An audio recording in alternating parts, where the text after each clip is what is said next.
Hey y'all, welcome to the 1 Minute. Today's Bible reading is Zechariah, chapters 1 through 8. Now tomorrow we will finish the book of Zechariah, and then the next book is Malachi in these minor prophets. And as most of you know, when we finish Malachi, we'll be in the New Testament. And hey, right now, go ahead and start preparing your heart for what you're going to receive in the New Testament. I'm afraid that when we get to the Gospels, most people think, well, I got the Gospels. I don't need no help. It was that Old Testament I needed help with. Well, you might be surprised. So I would encourage you, in fact, I'm quite sure you will be, but I want to encourage you to go ahead and give yourself to these final few days of the minor prophets, and then let's open our hearts and see what the Lord will teach us through our New Testament, through the balance of the year here on the 1 Minute. Now, Zechariah, we give you an overview, onebaptist.org/devotional, you should know by now, but we give you an overview of the Devo, of the book of Zechariah, and then we get into those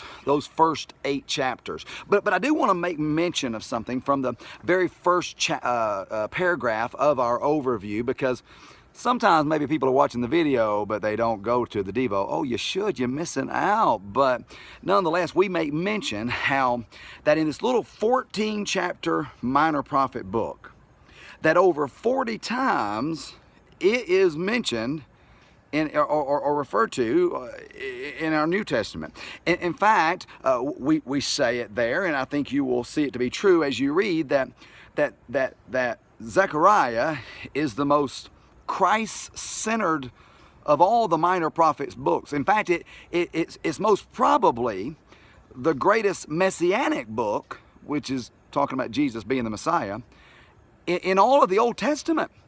Zechariah, yeah, Zach, from the minor prophets. We tend to check out on the minor prophets, and I know every day I've kind of made a lot of that, of saying, hey man, I love this book, just because I love the minor prophets. And I'm afraid that I was guilty also in one part of my life to just ignore them, thinking they were just minor in their importance. But wow, have we seen the power that's packed. And I'd say, hey, any book that talks that much about Jesus from the OT, that's worth delving into, right?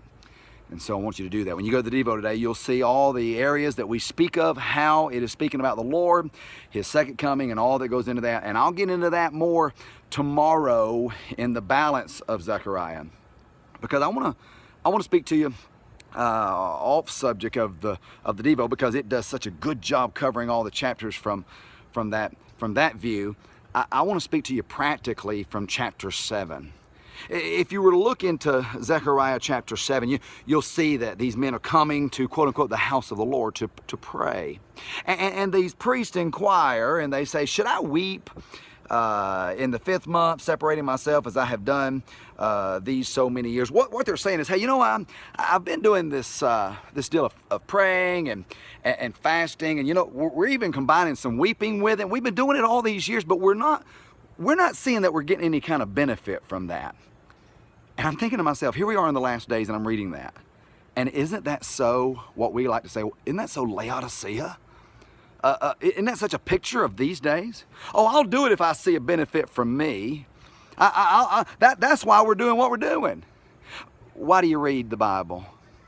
Why do you pray? Why do you go to church? When you sing, are you singing unto Him? When you give an offering, if you give an offering, do you give it unto Him? When you witness, if you witness, do you witness unto Him? You see, the reason I'm having to say when and if is because so often so many don't, because it never was about Him anyway. And I'm reading this because the Lord's response, as He says here in chapter 7, look at 4 and 5 there. He says, speaking to all the people of the land and the priests, saying, when you fasted and mourned in the 5th and 7th month, even those 70 years, did you at all fast unto me, even to me? What was this really just all about you? Did you do it unto me? I mean, man, something as serious as fasting? Are you kidding me? And just think about it. They were going through all that, even fasting, but it wasn't even about the Lord. Now, in the name of the Lord, but not about the Lord.